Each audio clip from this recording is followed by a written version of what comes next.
हम ही को कातिल कहेगी दुनिया, हमारा ही कत्लेआम होगा। हम ही कुएं खोदते फिरेंगे, हम ही पे पानी हराम होगा। लेकिन डॉक्टर बाबा साहब अंबेडकर के संविधान को हर दिन कुचलने वाली ये सरकार देश के मुसलमानों से नफरत में इतनी अंधी हो गई है कि खुलेआम देश की संसद में देश सरकार के माइनॉरिटी मिनिस्टर साहब और होम मिनिस्टर साहब झूठ बोलते हैं और देश को गुमराह करते हैं।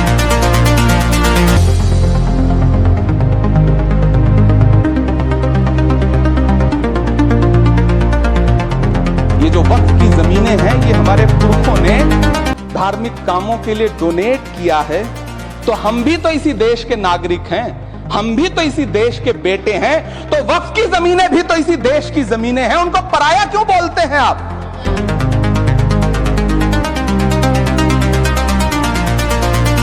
गुजरात की बेटी बिल्किस के बलात्कारियों की रिहाई के बाद उन्हें माला पहनाने वाली लोगों के नेता ये कह रहे हैं कि यह बिल मुस्लिम महिलाओं को उनका हक दिलाएगा।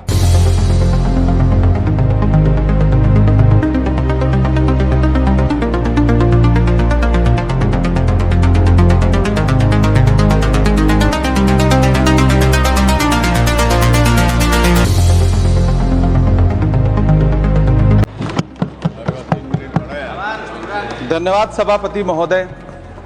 हम ही को कातिल कहेगी दुनिया, हमारा ही कत्लेआम होगा। हम ही कुएं खोदते फिरेंगे, हम ही पे पानी हराम होगा। सभापति महोदय, सन 1947 में दिल्ली की जामा मस्जिद की तारीखी सीढ़ियों पर खड़े होकर के भारत रत्न मौलाना अबुल कलाम आजाद साहब ने कहा था कि मुसलमानों कहां जा रहे हो, यह है तुम्हारा मुल्क, यहां तुम्हारे आबाओ अजदाद की कब्रें हैं। उस वक्त मौलाना आजाद की ये सदाएं सुन करके लोगों ने अपने सरों की गठरियां उतार करके रख दी थी।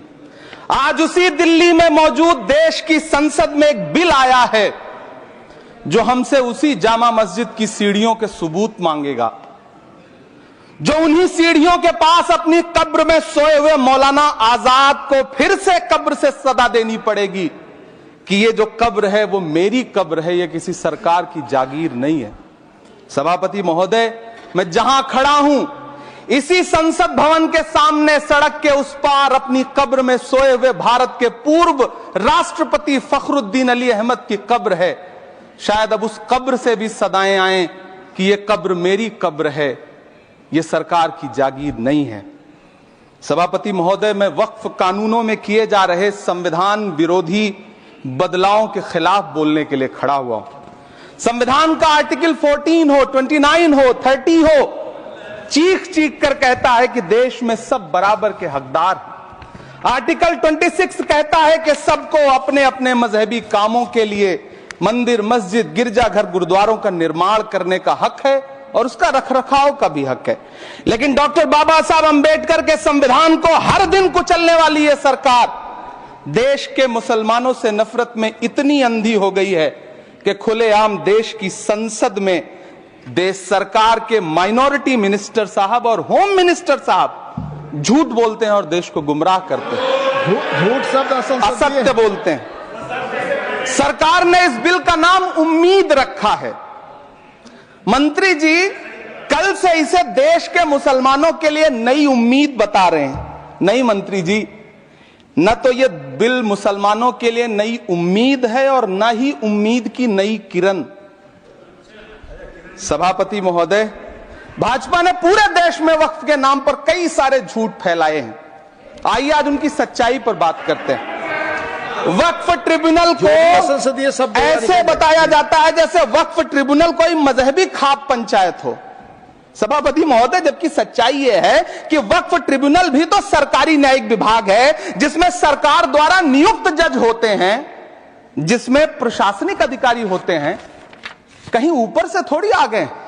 सभापति महोदय, देश के गृह मंत्री जी ने इसी सदन में कहा कि वक्फ ट्रिब्यूनल के फैसले के खिलाफ कोई कोर्ट नहीं जा सकता, जबकि सच यह है कि वक्फ एक्ट 1995 की धारा 83(9) के तहत हाई कोर्ट वक्फ ट्रिब्यूनल के फैसले की न सिर्फ समीक्षा कर सकता है बल्कि उसे बदल भी सकता है। सच तो यह है कि वक्फ बोर्ड खुद अपनी जमीनों के लिए कई सारी कोर्ट में मुकदमे लड़ रहा है।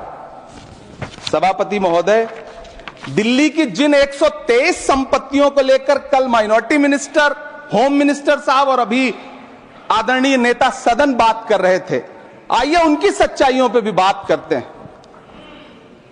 1911 में जब अंग्रेजी हुकूमत ने कोलकाता के बजाय दिल्ली को राजधानी बनाने का फैसला किया, तो रायसीना हिल्स के चारों तरफ जो मुसलमानों की ढेर सारी जमीनें थी उनको एक्वायर किया गया और लुटियन को इसकी तामीर की जिम्मेदारी सौंपी गई। सेंट्रल विस्टा की तरह लुटियन जोन का मेगा प्लान तैयार हुआ, लेकिन उस वक्त के मुसलमानों ने उस वक्त की अंग्रेजी हुकूमत से अपनी इबादत गाहों को बचाने के लिए लड़ाई लड़ी। मामला ब्रिटिश गवर्नमेंट तक पहुंचा। तब यह तय हुआ कि वो जो धार्मिक स्थल हैं उन्हें जस का तस रहने दिया जाएगा। इंडिया गेट के बगल वाली मस्जिद हो, जाब्तागंज, सुनहरी बाग मस्जिद हो, पार्लियामेंट रोड वाली मस्जिद हो, ऐसी 123 संपत्तियों के मैनेजमेंट के लिए 1913 में मुसलमान वक्फ वैलिडेशन एक्ट बना और उसके बाद एक नया शहर बसाया गया जिसे लुटियंस जोन का नाम दिया गया। फिर 1943-45 के बीच एक और समझौता हुआ आजादी से पहले, उसके तहत काफी सारी वक्फ जायदादों को सुन्नी मजलिस औकाफ बनाकर उसके अंडर किया गया ताकि उसकी देखरेख की जा सके। गृह मंत्री जी 2 दिन से सदन में जो बात कह रहे हैं वो दरअसल 123 संपत्तियां उसी सुन्नी मजलिस औकाफ के तहत आती है। सभापति महोदय, आजाद भारत आजाद हुआ। आजादी के बाद भारत में 1954 में वक्फ एक्ट लागू हुआ, जिसकी धारा 9 के तहत 1964 में केंद्रीय वक्फ काउंसिल का गठन हुआ। दिल्ली की वही 123 प्रॉपर्टीज को 1970 में सर्वे गजट करके गजट नोटिफाई किया गया। इसके निपटारे के लिए पूर्व प्रधानमंत्री इंदिरा जी के द्वारा 1974 में एक बर्नी कमेटी बनाई गई। बर्नी कमेटी ने 1976 में इन 123 संपत्तियों को दिल्ली वक्फ बोर्ड की संपत्ति होने की रिपोर्ट सौंपी। उस रिपोर्ट के आधार पर 1984 में कांग्रेस सरकार ने उन 123 प्रॉपर्टीज को दिल्ली वक्फ बोर्ड को सौंपने का फैसला किया, जिसके खिलाफ विश्व हिंदू परिषद कोर्ट गई। मामला 2011 तक पेंडिंग रहा। फिर 2011 में कोर्ट ने सरकार को आदेशित किया कि इसका निपटारा करो। तब 2013 में तत्कालीन यूपीए सरकार ने दिल्ली की उन्हीं 123 जायदादों को बर्नी कमेटी की सिफारिशों के मुताबिक वक्फ बोर्ड के हवाले किया। यही वो प्रॉपर्टीज हैं जिनके नाम से गृह मंत्री जी कल से कांग्रेस को कोस रहे हैं। फिर आई 2014 में भाजपा की सरकार, जो तब से इन जमीनों को हड़पने की साजिश कर रही है। जिस बिल को मुसलमानों के हुकूक की हिफाजत करने वाला बिल बताया जा रहा है, उसी को पेश करने के लिए और उस पर बात करने के लिए लोकसभा में भाजपा सरकार के पास एक भी मुस्लिम सांसद नहीं है। जिस वक्त, मैं लोकसभा कह रहा हूं, सुना करिए, जिस वक्फ बिल को मुस्लिम महिलाओं को हक दिलाने वाला बताया जा रहा है, उसे संसद में पेश करने वाली पार्टी के पास न तो राज्यसभा में, न लोकसभा में, न देश की किसी विधानसभा में एक भी मुस्लिम महिला सदस्य नहीं। कल किरण रिजिजू जी कह रहे थे कि रेलवे की जमीनें देश की जमीनें हैं, डिफेंस की जमीनें देश की जमीनें हैं। हां मंत्री जी, हैं, बिल्कुल हैं। ये जो वक्फ की जमीनें हैं, ये हमारे पुरखों ने धार्मिक कामों के लिए डोनेट किया है, तो हम भी तो इसी देश के नागरिक हैं, हम भी तो इसी देश के बेटे हैं, तो वक्फ की जमीनें भी तो इसी देश की जमीनें हैं। उनको पराया क्यों बोलते हैं आप? सभापति महोदय, अशफाकुल्लाह खान जब फैजाबाद की जेल में फांसी के फंदे पर झूल रहे थे, तो इसी देश की जमीन के लिए झूल रहे थे ना। सभापति महोदय, अंडमान की जेल में काला पानी की सजा काटकर अपनी जान देने वाले मौलाना फजले हक खैराबादी हो या शेर खान अफरीदी हो, वो भी तो इसी जमीन के लिए अपनी जान दे रहे थे ना। सभापति महोदय, पाकिस्तान के खिलाफ लड़ते हुए अपनी जान देने वाले महावीर चक्र विजेता ब्रिगेडियर उस्मान हो या पाकिस्तान के पैटर्न टैंक उड़ाने वाला परमवीर चक्र विजेता वीर अब्दुल हमीद हो, वो भी तो इसी जमीन के लिए अपनी जान दे रहा था ना। और मंत्री जी, मैं इस सदन में अलल ऐलान ये कहता हूं कि जब भी इस देश की जमीन को लहू की जरूरत होगी, आपसे 2 कदम आगे इमरान खड़ा मिलेगा। ये मैं आपसे यकीन दिलाते हुए कह रहा हूं। सभापति महोदय, मैं सरकार से कहना चाहता हूं, हमसे हमारी इबादत गाहें तो मत छीनिए ना, हमारे घरों पे बुलडोजर तो मत चलाइए ना, हमारी कब्रों में तो हमें सुकून से सोने दीजिए ना। सभापति महोदय, माइनॉरिटी मिनिस्ट्री का बजट कट करके, मुस्लिम बच्चों की स्कॉलरशिप बंद करके अब सरकार कह रही है कि हम वक्फ की आमदनी से गरीब मुसलमानों का भला करेंगे। गुजरात की बेटी बिल्किस के बलात्कारियों की रिहाई के बाद उन्हें माला पहनाने वाली लोगों के नेता ये कह रहे हैं कि यह बिल मुस्लिम महिलाओं को उनका हक दिलाएगा। धन्यवाद मोदी जी, क्या बढ़िया सौगातें मोदी दे रहे हैं आप। पहले हमें गुजराते मोदी दिया, आप सौगातें मोदी दे रहे हैं।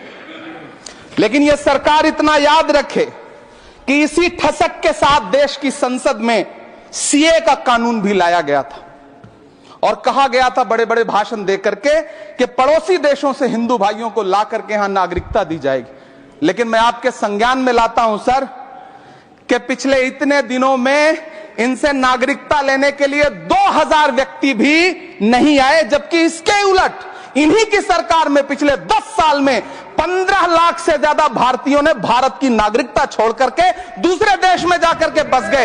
यह हुआ उस कानून का अंजाम। सभापति महोदय, इसी तरह की जिद के साथ किसानों के खिलाफ भी कानून लाए गए थे। जिस तरह आज वक्फ के फायदे गिनाए जा रहे हैं, उसी तरह से किसानों को भी कृषि कानूनों के फायदे गिनाए गए थे। लेकिन अंजाम क्या हुआ? 700 किसानों की शहादत लेने के बाद सरकार को अन्नदाता किसानों के सामने घुटने टेकने पड़े और कृषि कानून वापस लेने पड़े। जिल्ले इलाही, जमहूरियत जो है वो नफरत और ठसक से नहीं चलती है, अकड़ से नहीं चलती है, उसमें सबकी हिस्सेदारी जरूरी है। कल देश के माइनॉरिटी मिनिस्टर ने लोकसभा में खड़े होकर एक शेर सुनाया था कि मुझसे कोई बदगुमान न हो, तो मैं उन्हें एक शेर सुनाना चाहता हूं कि मैं आज जद पे हूं तो इतना खुशगुमान न हो, मैं आज जद पे हूं तो इतना खुशगुमान न हो, चराग सबके बुझेंगे हवा किसी की नहीं।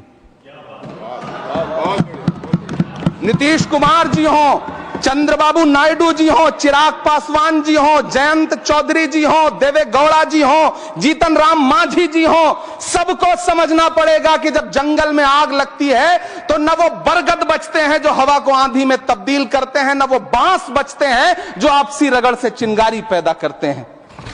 सभापति महोदय, जब देश को मनमोहन सिंह साहब जैसा काबिल प्रधानमंत्री मिलता है तो देश को आरटीआई जैसा एक्ट मिलता है, सेज जैसा एक्ट मिलता है, मनरेगा जैसा एक्ट मिलता है, लिबरलाइजेशन मिलता है, राइट टू एजुकेशन मिलता है, नेशनल फूड सिक्योरिटी एक्ट मिलता है। लेकिन जब देश को सौगातें मोदी मिलती है तो क्या मिलता है? सीए मिलता है, फॉर्म्स लॉ मिलता है, आर्टिकल 370 मिलता है, इलेक्टोरल बॉन्ड जैसा एक्ट मिलता है और वक्फ अमेंडमेंट एक्ट जैसे बिल देश को मिलते हैं। मुझे तो अपने हमवतन भाइयों से पूछना है कि आपको अपने बच्चों की तरक्की, खुशहाली और नौकरी की दरकार है या फिर मुसलमानों की दान की गई जमीनों को लूटकर धन्ना सेठों को देने की साजिश करने वाले कानून की? सभापति महोदय, यह सरकार रात के 3 बजे तक पूरे देश को जगा करके संसद में अपने ही नागरिकों को नीचा दिखाने के लिए वक्फ बिल ला रही थी, तो उधर रात के 1:30 बजे अमेरिका हम पर 26% टैरिफ लगा रहा था। सरकार की प्राथमिकताएं देश को पता। सभापति महोदय, मैं बहुत भावुक हूं आज, और मुझे अच्छा लगा कि आदरणीय नेता सदन जगत प्रकाश नड्डा जी ने बहुत अच्छी बातें भी की, मन से बातें की। क्योंकि उनके नाम में प्रकाश जुड़ा है तो मैं उनमें हमेशा एक रोशनी की किरण देखता हूं। मैं उनके सामने बहुत अदब से ये बात कहना चाहता हूं कि चरागों के सफर में दबदबा हो आंधियों का तो फिर अंजाम जुल्मत के सिवा कुछ भी नहीं होगा। ये दुनिया नफरतों के आखिरी स्टेज पर है, इलाज इसका मोहब्बत के सिवा कुछ भी नहीं होगा। मैं भावुक हूं, मेरी पलकें गीली हैं। अगर देश की एक बहुत बड़ी आबादी को लगता है कि आप उसका भला करने के लिए नहीं बल्कि उनकी इबादत गाहों, उनकी कब्रिस्तानों, उनकी खानकाहों को बर्बाद करने का बिल ला रहे हैं, तो फिर आप अगर समझाने में नाकामयाब रहे हैं तो यह आपकी नाकामयाबी है। पहले समझाइए, उसके बाद कोई बिल लेकर के आइए, तब शायद हम आपका इतनी पुरजोर तरीके से विरोध ना करें। लेकिन सभापति महोदय, मैं अंत में सिर्फ इतना कहना चाहता हूं कि इस बिल में जो भी पॉइंट्स दिए गए हैं, बॉम्सी पोर्टल देख लीजिए, सरकार का झूठ आपको पकड़ में आ जाएगा। हम डरे नहीं हैं, हम सिर्फ सरकार से अपील कर रहे हैं कि हमें अपना समझिए। हम आपके अपने हैं, इस देश के नागरिक हैं और आप ताकत में हैं। संख्या बल के आधार पर बिल हो सकता है आप पास करा ले, लेकिन आपको यह बात समझनी पड़ेगी कि हम तो वो तारीख हैं, जहनों में रहना है जिसे, कागजी पुर्जे नहीं जो फाड़ डाले जाएंगे। जिस जमीन पर मैं खड़ा हूं यह मेरी पहचान है। आप आंधी हैं तो क्या मुझको उड़ा ले जाएंगे? आपको यह बात समझनी पड़ेगी। आपको अगर इतना विपक्ष की तरफ से पहले जेपीसी में इतने सारे पॉइंट्स आए और उसके बाद कल से लोकसभा में और राज्यसभा में सुझाव आप सुनने को तैयार नहीं है, लोगों की शंका को दूर करने के बारे में आप बिल्कुल सोच नहीं रहे, बस आप कह रहे हैं यह बिल उम्मीद की नई किरण है। नहीं साहब, इसे भले किरण जी लेके आए हैं, लेकिन ये उम्मीद की नहीं बल्कि नाउम्मीदी की किरण है। और इस देश की एक बहुत बड़ी आबादी इस बात से खदशे में है, शक में है कि आप सीधे उनकी जमीनों को लूट करके धन्ना सेठों को बेचना चाहते हैं। मेरी अब भी आपसे अपील है कि इस बिल को वापस लीजिए। यह बिल कहीं से आपके अपने नागरिकों के लिए अच्छा नहीं है। यह बिल सिर्फ इस देश के मुसलमानों को नीचा दिखाने का और अपने एक ऐसे मतदाता वर्ग को खुश करने का बिल है जिनको इस बिल के पास हो जाने से कुछ मिलेगा भी नहीं। लेकिन आप एक नैरेटिव देना चाहते हैं, एक मैसेज देना चाहते हैं। मेरी आपसे अपील है कि कृपया ये जो सबका साथ सबका विकास का नारा है, इस नारे को रत्ती भर तो चरित्रार्थ कर दीजिए। बहुत बहुत धन्यवाद।